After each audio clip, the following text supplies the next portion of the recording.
कैसे हो दोस्तों? सब ठीक? सब बहुत बढ़िया होंगे, ऐसी उम्मीद है मुझे। तो आज हम क्या करेंगे, ऐसा दिख रहा होगा, बीएससी फिजिक्स। आज से हम बीएससी की फिजिक्स शुरू करने वाले हैं। और तो कहाँ से शुरू करेंगे? सबसे पहले सेमेस्टर 1। ये किसके काम आएंगी ये वीडियोस? देखो, ये काम आएंगे कॉलेज वालों के, पता ही है सबको, महाविद्यालय, विश्वविद्यालय, ठीक है, यूनिवर्सिटीज़ वाले, ठीक है। तो हम सिलेबस कौन सा फॉलो करेंगे, मैंने आपको पहले भी बताया था। अगर आपने परिचय वीडियो देखी होगी तो उसमें मैंने बताया था कि हम HNBGU, कौन सा सिलेबस? HNBGU। देखो मेरी राइटिंग बड़ी ख़राब है तो दुखी मत होना, समझने की कोशिश करना, ठीक है, कि सर की अपनी वर्णमाला है। HNBGU, ठीक है। और HNBGU और SDSUV। HNBGU का मतलब क्या है? हेमवती नंदन बहुगुणा गढ़वाल यूनिवर्सिटी। SDSUV श्रीदेव सुमन यूनिवर्सिटी, ठीक है, श्रीदेव सुमन यूनिवर्सिटी। इन दोनों का सिलेबस सेम है, उत्तराखंड में यही सिलेबस चलता है, मैं यही सिलेबस कराऊंगा। और ये सिलेबस लगभग लगभग पूरे नेशन में यही चलता है, सिर्फ एक आधा टॉपिक इधर उधर होगा, तो टेंशन वाली कोई बात नहीं, इसको आप सब देख सकते हो, ठीक है। खास करके ये इन दोनों यूनिवर्सिटीज़ वालों के लिए, और उत्तराखंड में जितने भी कॉलेज हैं और वहाँ से जो बीएससी करने वाले छात्र हैं उनके लिए तो ये बहुत ही एकदम डिट्टो सिलेबस होने वाला है, ठीक है। तो सबसे पहले हम शुरू करेंगे सेमेस्टर 1 पे। हम पे जो है, सेमेस्टर 1 पे हम पे है फिजिक्स में mechanics, DSE mechanics, physics 1 DSE mechanics, ठीक है। मैकेनिक्स अभी आप सब 11th 12th से ताज़े ताज़े पास होकर आए हैं, या हो सकता है कोई और भी इस वीडियो को देख रहा हो, उससे उससे क्या है मैकेनिक्स। मैकेनिक्स क्या होता है ये हम पढ़ेंगे सेमेस्टर 1 में। और उसका सबसे पहला चैप्टर जो है वो है वेक्टर्स। मैकेनिक्स बेसिकली रिलेटेड होता है मोशन, किसी भी चीज़ का मोशन हो, ठीक है, मोशन। तो फिर उसमें कौन कौन सी क्वांटिटीज़ रिलेटेड होती हैं? तो जैसे कोई एक बॉडी यहाँ से यहाँ तक गई तो सबसे पहले क्या हुआ, उसका डिस्प्लेसमेंट, है ना, डिस्प्लेसमेंट। फिर अगर गई है तो कुछ वेलोसिटी के साथ गई होगी, कुछ गति करके गई होगी तो वेलोसिटी, है ना। फिर अगर वेलोसिटी वेरिएबल है, कांस्टेंट है तो यूनिफॉर्म वेलोसिटी, वेरिएबल है तो एक्सेलरेशन, ठीक है। फिर तो ये सब क्वांटिटीज़ हम मैकेनिक्स में स्टडी करते हैं किसी एक बॉडी की, ठीक है। कोई गाड़ी है, बैलगाड़ी है, यहाँ से यहाँ तक गई है, कार है, ठीक है, तो कुछ भी उसकी हम स्टडी करते हैं A to Z मैकेनिक्स में, ठीक है। उसका मोशन का हम स्टडी करते हैं, बेसिकली कहने का मतलब ये है, ठीक है। तो सबसे पहले हम क्या शुरू करेंगे, जैसे कि मैंने बताया, वेक्टर्स। ये पहली यूनिट जो है दे रखी है सिलेबस में, आप सिलेबस डाउनलोड कर सकते हो HNBGU या SDSUV की किसी भी वेबसाइट से, फिजिक्स का सिलेबस, BSc फिजिक्स, ठीक है। तो सबसे पहले वेक्टर्स है। वेक्टर्स में क्या तीन चीज़ें हैं हमारे पास? पहले है वेक्टर अलजेब्रा, दूसरा है स्केलर और वेक्टर प्रोडक्ट्स, तीसरा है derivatives of a vector with respect to a parameter, ठीक है। तो वेक्टर अलजेब्रा से आप कहीं ना कहीं वाकिफ हैं, एडिशन, सब्ट्रैक्शन, मल्टीप्लिकेशन, ठीक है। स्केलर और वेक्टर प्रोडक्ट्स भी आपने पढ़े हैं 11th 12th में, 11वीं 12वीं में आप ये सब पढ़ के आए हैं। Third, derivatives of a vector with respect to a parameter, ये आपके पास नई चीज़ है। वेक्टर डेरिवेटिव्स, किसी एक पैरामीटर के रिस्पेक्ट में वेक्टर के डेरिवेटिव। तो इसमें हमारे पास ग्रेडियंट, डाइवर्जेंस और कर्ल, ये तीन चीज़ें नहीं आती हैं जो आपको बीएससी में पढ़ना है। और बाकी ये आपने वैसे पढ़ा है, बट मैं ये लेके चल रहा हूँ कि कुछ स्टूडेंट बहुत तेज़ होंगे जो वाकई में है, ठीक है, और कुछ थोड़े एवरेज होंगे, कुछ थोड़े कम होंगे। तो हम एकदम बेसिक से लेके चलेंगे ताकि जिन्होंने कुछ भी नहीं पढ़ा है 11th 12th में, मतलब कम पढ़ा है, ऐसा नहीं है कि वो तेज़ नहीं है, तेज़ सब होते हैं, बस पढ़ते नहीं है, बात ये है, ठीक है। तो मैं कोशिश करूंगा कि आपका फिजिक्स में इंटरेस्ट बना पाऊं, ठीक। तो ऐसा शुरू करेंगे कि बेसिक से ही शुरू करेंगे, एकदम वेक्टर्स से, जहां से आपको समझने में आसानी होगी। तो मैं थोड़ा इसे मिटा देता हूं, ठीक है। तो इतना समझ में आ गया, ये सिलेबस में यहीं पे रहने देने वाला हूँ वेक्टर्स का, जो हम करेंगे, बाकी हम देखते हैं, ठीक है। तो फिजिक्स में, भौतिक विज्ञान में दो तरह की क्वांटिटी होती हैं, ठीक है। क्वांटिटी को वैसे तो मात्रा शायद कहते हैं हिंदी में, ठीक है। दो तरह की मात्राएं होती हैं, हो सकता है मैं गलत बोल रहा हूँ, मैं इंग्लिश मीडियम से रहा हूँ, ठीक है। तो दो तरह की क्वांटिटीज होती हैं फिजिक्स में। एक आपने पढ़ा होगा स्केलर, और दूसरा होता है वेक्टर, ठीक है। तो स्केलर क्या होती हैं? जिनके पास मैग्नीट्यूड होता है, ठीक है। क्या होता है? मैग्नीट्यूड।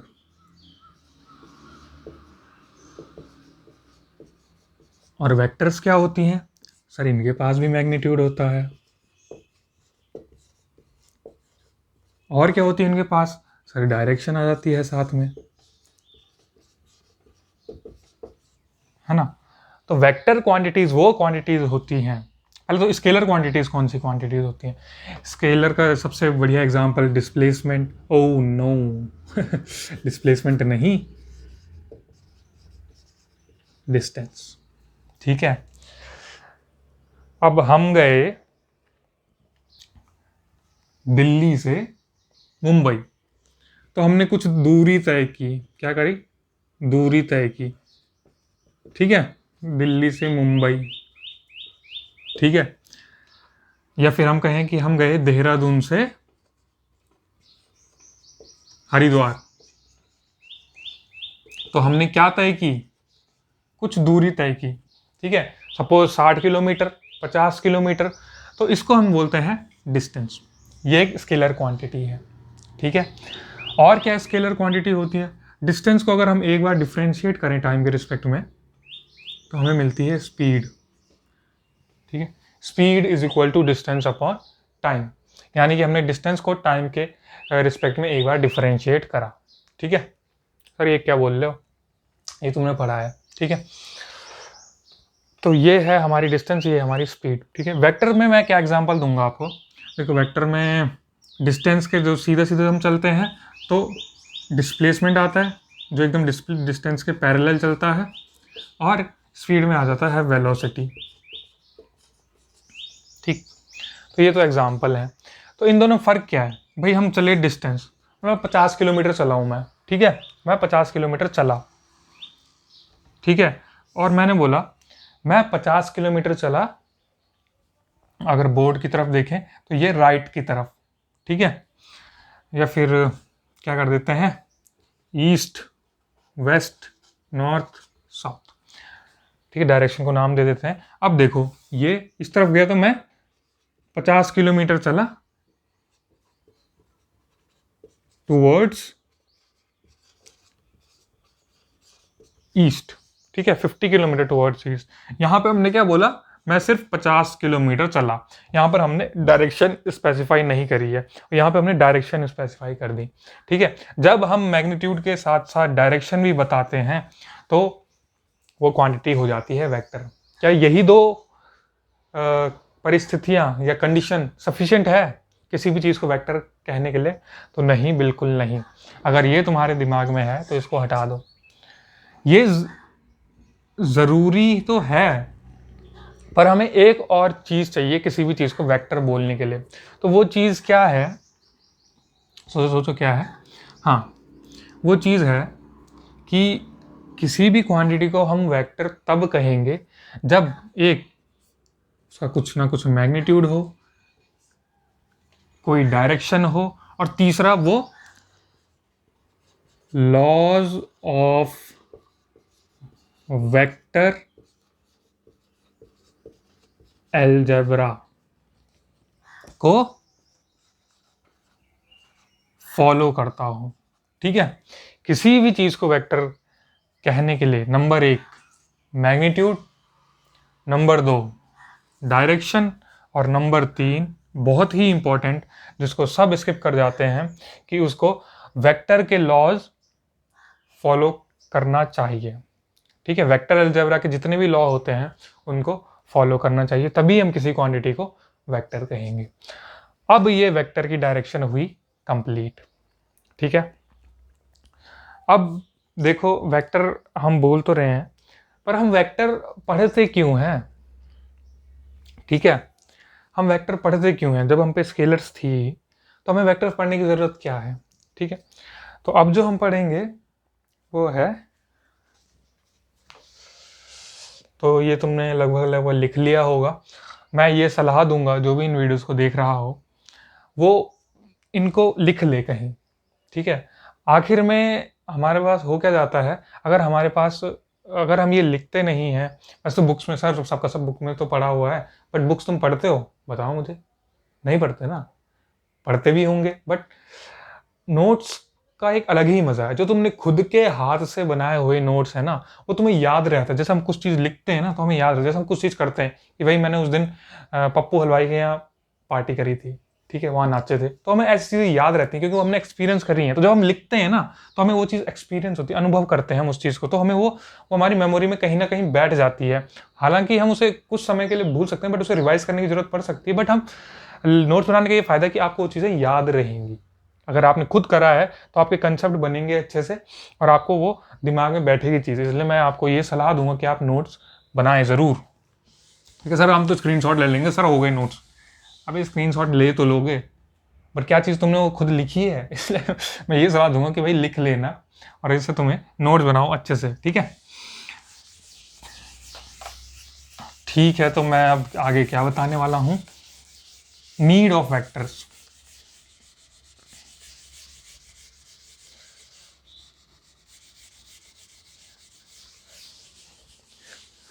तो नीड इसकी काफ़ी सिंपल है कि हम क्यों वेक्टर्स पढ़ते हैं, ठीक है।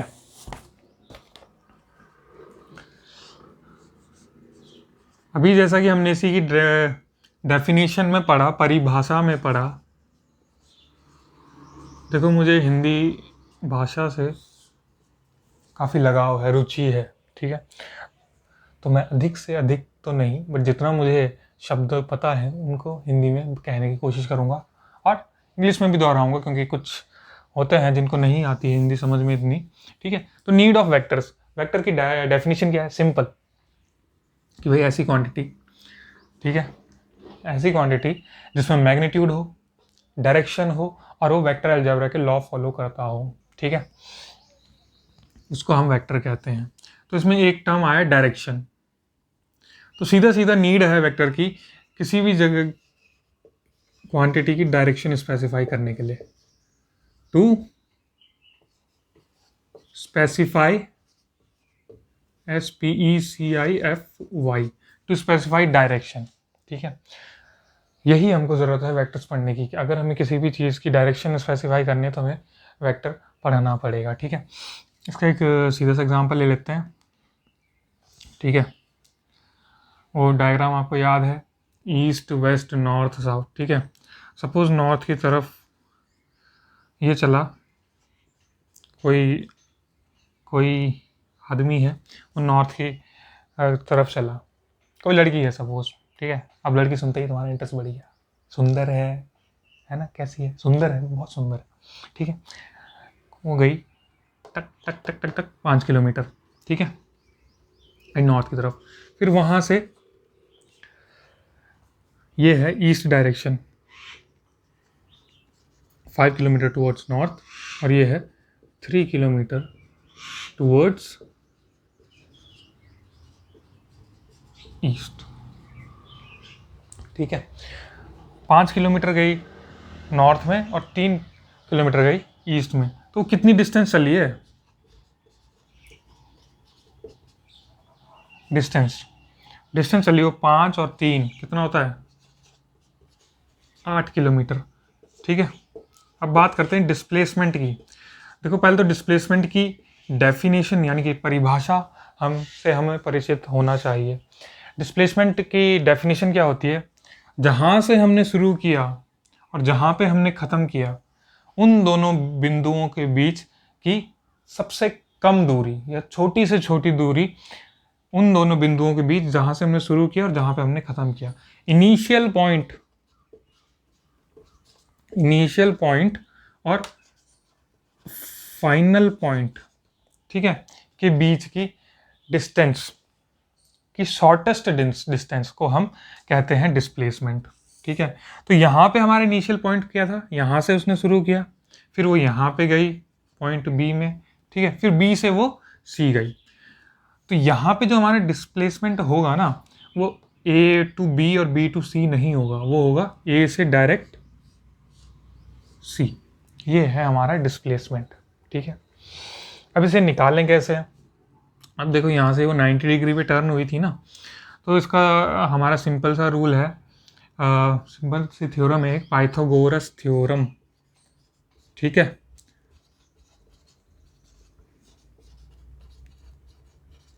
पाइथागोरस थ्योरम, खैर ये बताने वाली बात वैसे है नहीं, बच्चों वाली चीज़ है। तो उसमें क्या होता है, हाइपोटेनियस, ठीक है, 90 डिग्री के सामने वाला जो सबसे बड़ा एंगल है उसके सामने वाली साइड होती है हाइपोटेनियस, ठीक है। जिस पे एंगल है, अगर हम इसको एंगल बोल लें, तो जहाँ पे एंगल सटा होता है उसके एडजेसेंट जो होती है, जिससे एंगल सटा हुआ होता है, वो होती है हमारी बेस, और ये हो गया परपेंडिकुलर, ठीक है। तो देखो हाइपोटेनियस का स्क्वायर होता है perpendicular square, perpendicular square plus base square. तो हाइपोटेनियस है ए सी का square is equal to perpendicular square, perpendicular है यहाँ पे ये वाला, ठीक है, 3 स्क्वायर प्लस बेस ये वाला 5 स्क्वायर, ठीक है। तो 3 3 जा 9 प्लस 5 5 जा 25, ठीक है। तो ये हो जाएगा 25 और 9 कितना होता है हमारा 34, ठीक है। तो जब हम ए सी का स्क्वायर आया 34, तो ए सी आ जाएगा √34। तो ये एग्जांपल हमने बड़ा गंदा सा एग्जांपल ले लिया है, इससे हमारा काम नहीं बना, है ना, बन तो गया वैसे तो ये आ गया √34, ठीक है, ये आ गया हमारा √34। तो ये हो गया हमारा डिस्प्लेसमेंट, ठीक है। काफ़ी कॉम्प्लिकेटेड सा एग्जांपल लिया सर, आप तो आसान वाला भी ले सकते थे, आसान वाला क्यों नहीं लिया सर आपने, ठीक है। आसान वाले में शायद क्या होता है, आसान वाला कुछ नहीं, मतलब यहाँ पे वैल्यूज ऐसी रहती हैं कि वो एक परफेक्ट वो आ जाए। जैसे 25 का अंडर रूट क्या होता है 5 होता है ना, तो ये बेसिकली एग्जांपल उन्होंने यही वाला लिया रहता है कि भाई ऐसा आ जाए, ये 25 आ जाए, फिर उसका अंडर रूट करेंगे तो 5 आ जाए, मतलब परफेक्ट नंबर आ जाए, ठीक है। मतलब उन्होंने क्या करना था, 3 स्क्वायर और 4 स्क्वायर, ठीक है, 16 और 9, उन्होंने इसको 4 किलोमीटर वो लिया रहता है, इसको 3 किलोमीटर लिया था, तो फिर वो 25 आ जाता है, 25 का अंडर रूट 5 आ जाता है, ऐसा, ठीक है। चलो एग्जाम्पल की बात है, समझने, बस समझ में आना चाहिए। तो ये मैं उम्मीद करता हूँ ये समझ में आ गया होगा, ठीक है। तो हमें किसी भी चीज़ की डायरेक्शन को स्पेसिफाई करने के लिए वेक्टर्स की ज़रूरत पड़ती है, ठीक। अब हम आगे क्या देखेंगे,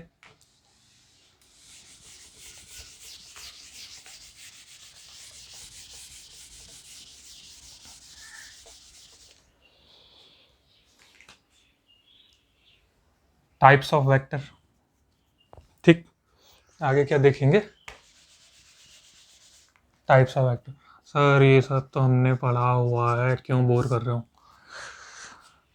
पढ़ लो, रिवीजन हो जाएगा तुम्हारा, ठीक है। टाइप्स ऑफ वेक्टर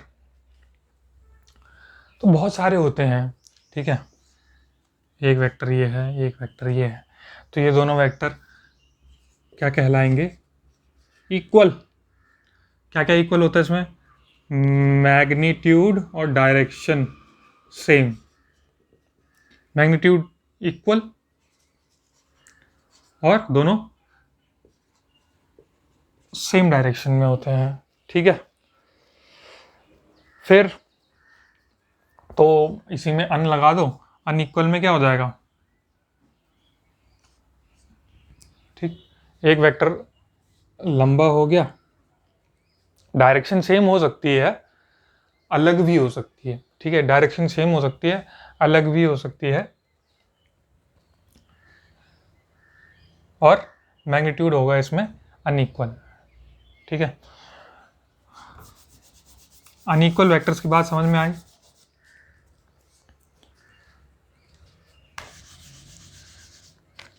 पहले हमने देखा इक्वल, फिर हमने देखा अनइक्वल, ठीक है। दो वेक्टर ऐसे हैं तो इनको हम अनइक्वल वेक्टर कहेंगे, बिल्कुल कहेंगे भाई डायरेक्शन तो सेम है बट मैग्नीट्यूड अलग अलग है तो अनइक्वल वेक्टर हो गया। ठीक है, इनको हम पैरेलल वेक्टर भी कह सकते हैं। ठीक है, ऐसे ही एंटी पैरेलल देख लो। अब एंटी पैरेलल क्या है, एक वेक्टर ऐसा है एक वेक्टर ऐसा है। ठीक है, तो ये एंटी पैरेलल वेक्टर हुए। तो ये इक्वल हैं, इक्वल मैग्नीट्यूड में है पर डायरेक्शन अलग अलग है, तो हम इनको कह सकते हैं इक्वल। बताओ बताओ।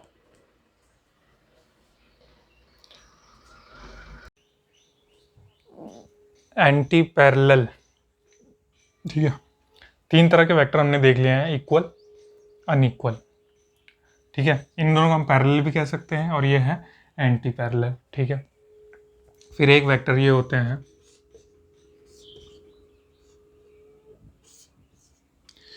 ठीक है, एक ही पॉइंट से अगर बहुत सारे वेक्टर्स ओरिजिनेट करते हैं, एक ही बिंदु से अगर बहुत सारे वेक्टर्स ओरिजिनेट करते हैं तो उन्हें कहते हैं कॉन करेंट वेक्टर्स। क्या कहते हैं, कॉन करेंट वेक्टर्स। ठीक है, तो एक दो तीन, ठीक है, पैरेलल भी हमने देख लिया, चौथा कॉन करेंट हमने देख लिया।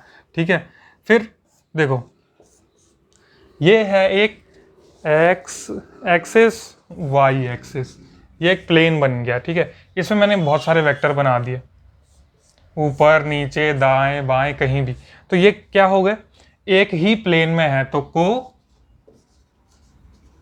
प्लेनर, को प्लेनर वेक्टर। ठीक है, क्लियर। फिर इसके बाद जो हम देखेंगे वो है सबसे बढ़िया वेक्टर,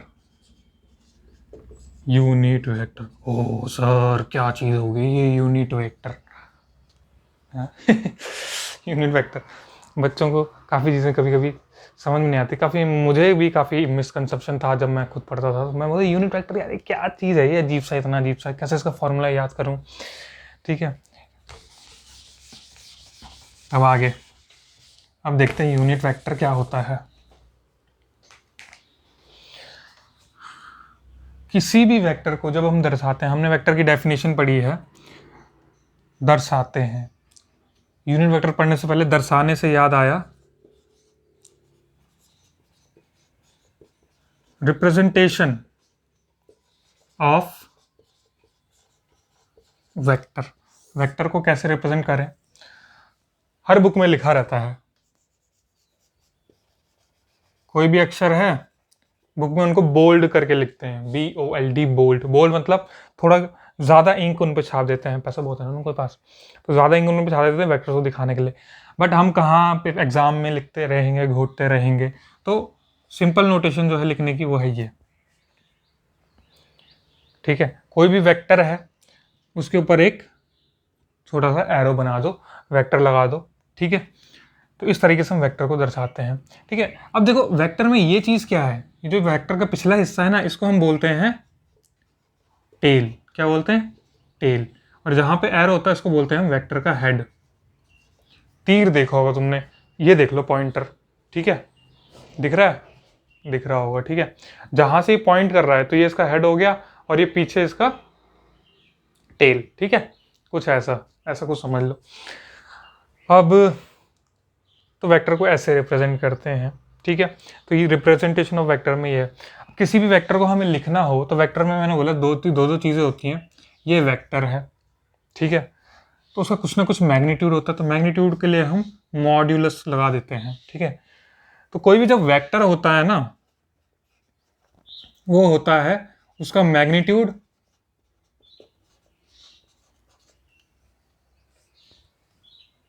ठीक है, और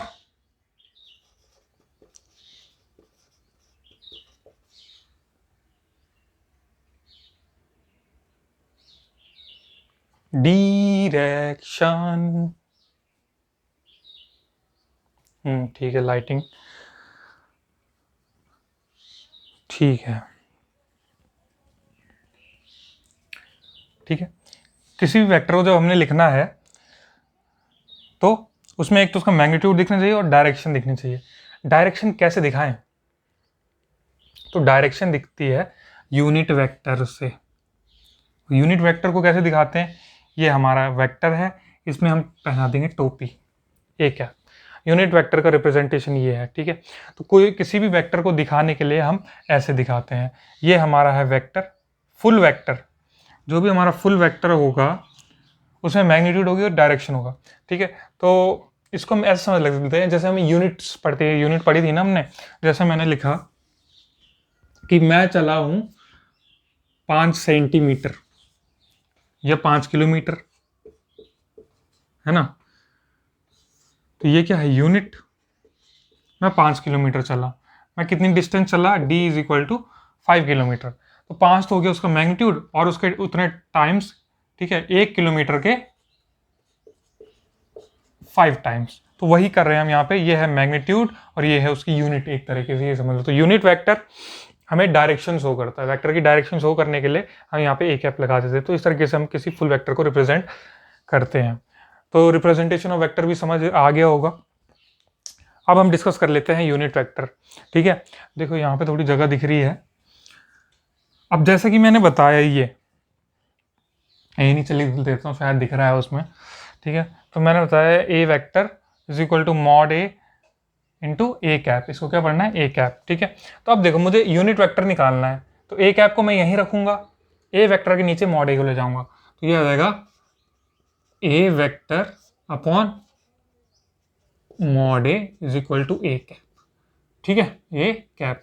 तो ये आ गया हमारा यूनिट वेक्टर का फॉर्मूला, ठीक है। अगर आपको ये याद हो जाए ना तो इससे आप सारे निकाल सकते हो। अगर मुझे मॉड निकालना है, तो मॉड निकालना तो मैं ए कैप को उसके नीचे नहीं ले जाऊंगा, ए वेक्टर अपॉन ए कैप, ठीक है। तो ये तीनों आपको यहाँ से याद हो जाएंगे, ठीक। अब इसको मैं मिटा देता हूँ। अब देखते हैं आगे क्या करना है, ठीक है। ये लिख लिया होगा तुमने, उम्मीद है मुझे।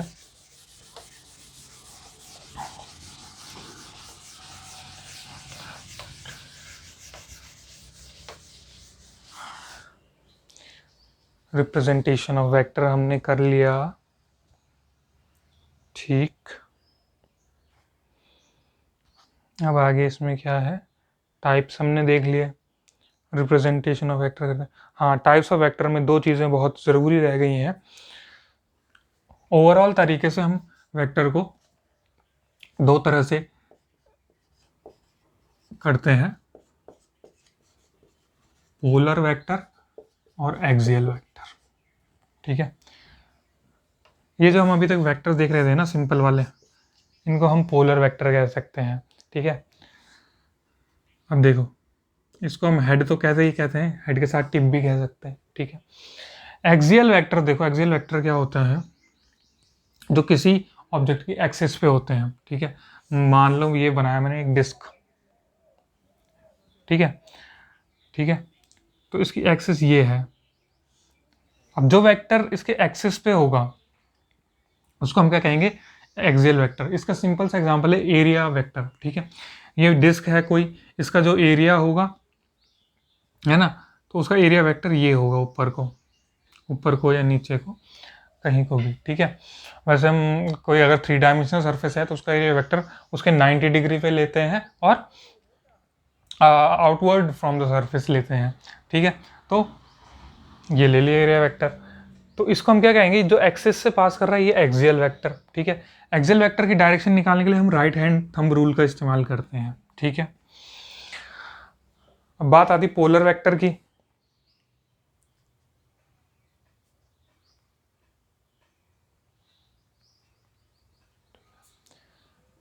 पोलर वेक्टर की डेफिनेशन क्या है, पोलर वेक्टर हमारे वो वेक्टर होते हैं, आर दोज वेक्टर विच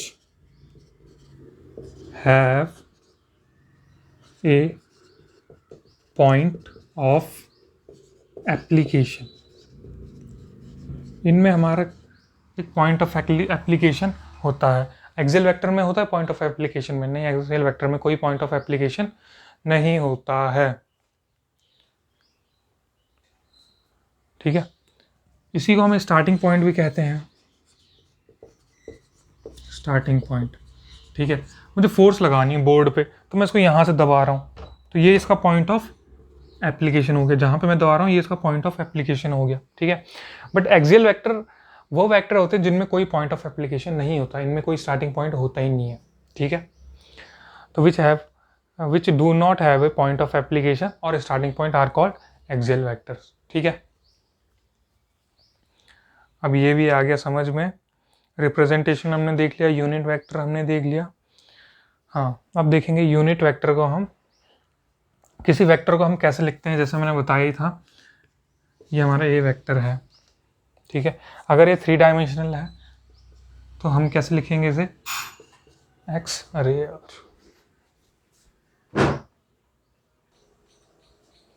कोई आ गया था, सॉरी, यहाँ 3 घंटे बजाय जाना पड़ा, ठीक है।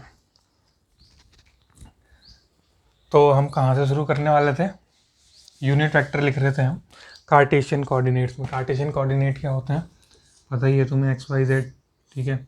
ये हमारा 3 डायमेंशनल कमरा है, ये उसकी एक्स एक्सिस है, वाई एक्सिस है, जेड एक्सिस है, तीनों 90 डिग्री पे होते हैं, तो इनको हम कार्टेशियन कोऑर्डिनेट्स कहते हैं। कोऑर्डिनेट सिस्टम अभी आगे आएगा, वैसे तुम्हें पता ही है, 11वीं 12वीं में तुमने पढ़ा है, ठीक है। तो इसको कैसे लिखेंगे, देखो एक्स डायरेक्शन में जो यूनिट वेक्टर है ना, उसको मैं आई कैप बोल रहा हूँ, वाई में जो है जे कैप, और इसमें जो है के कैप, ठीक है। तुमने ऐसा भी पढ़ा है, ठीक है।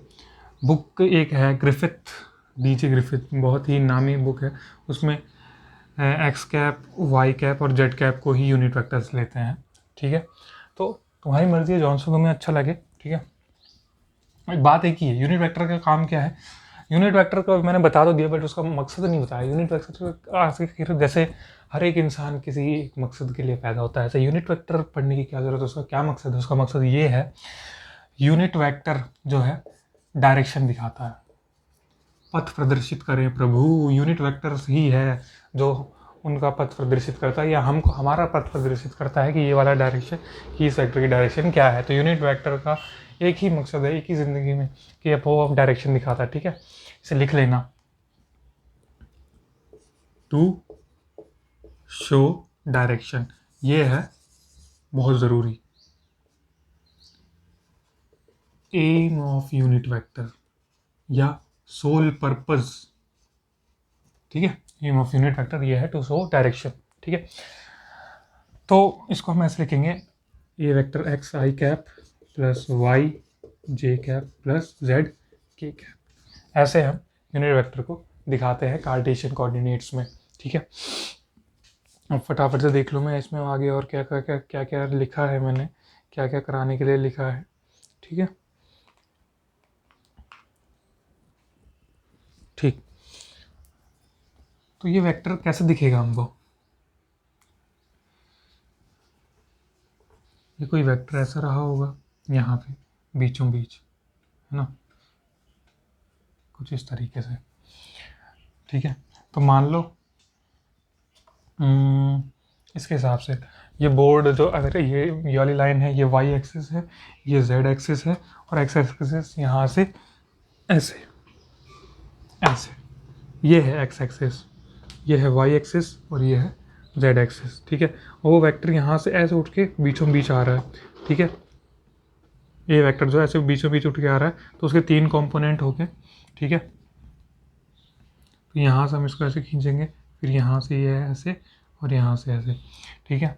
तो जो इसका ये वाला कंपोनेंट होगा, ये वाला कंपोनेंट एक्स में आगे, ये होगा उसका एक्स कंपोनेंट, ये वाला कंपोनेंट होगा उसका वाई कंपोनेंट, और यहाँ से ये जो सीधा सीधा आ रहा है ये होगा उसका जेड कंपोनेंट, ठीक है। 3 कंपोनेंट। एक और चीज़ रह गई थी टाइप्स ऑफ वेक्टर में, नेगेटिव वेक्टर। अगर ये हमारा वेक्टर है ए, ठीक है, ये हमारा वेक्टर है, तो इसका नेगेटिव क्या होगा, ठीक है। नेगेटिव का मतलब ये है उसका मैग्नीट्यूड सेम रहने वाला है, बस उसकी डायरेक्शन उल्टी हो जाएगी, तो ये हो गया हमारा नेगेटिव वेक्टर, ठीक है, ठीक है। कॉनकरेंट वेक्टर को हम एक और चीज़ कहते हैं, जो मैंने यहाँ पे कॉनकरेंट वेक्टर बताए थे आपको, ऐसे वाले जो एक ही पॉइंट से ओरिजिनेट करते हैं, इनको हम कहते हैं को इनिशियल, क्या कहते हैं, को इनिशियल वेक्टर, ठीक है। अब एक और वेक्टर है, ठीक है, देखो ये हमारा वेक्टर है, इसमें कुछ ना कुछ मैग्नीट्यूड और डायरेक्शन दोनों है। इसको मैं 0 से मल्टीप्लाई करता हूँ। 0 एक स्केलर क्वांटिटी है फ़िलहाल के लिए, तो हमें क्या मिलेगा, 0 का जिससे भी मल्टीप्लाई करो वो 0 हो जाता है। तो ये स्केलर मिलेगा या वेक्टर, तो इसका जवाब है ये वेक्टर मिलेगा, और इसको हम बोलते हैं ज़ीरो वेक्टर या नल वेक्टर।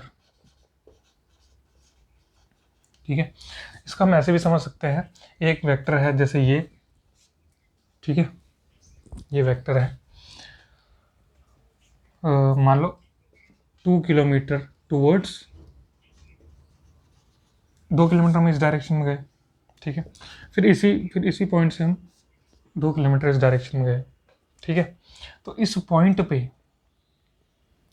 हम करेंगे 2 किलोमीटर डायरेक्ट डायरेक्शन के साथ साथ, ठीक है, जब हम सब्ट्रैक्ट करेंगे तो वो आ जाएगा 0, ठीक है। यानी कि ए वेक्टर है माइनस ए वेक्टर, तो वो क्या आता है 0। तो यहाँ से हमको ज़रूरत पड़ी 0 वेक्टर और नल वेक्टर को डिफाइन करने के लिए, ठीक है। तो ये हमारा 0 वेक्टर हो गया, नल वेक्टर हो गया, टाइप्स हो गए, ठीक है। टाइप्स देखे हमने, रिप्रेजेंटेशन देखा, पहले हमने वेक्टर की डेफिनेशन देखी, फिर टाइप्स देखे, ठीक है, फिर रिप्रेजेंटेशन देखा, ठीक। अब देखेंगे आगे।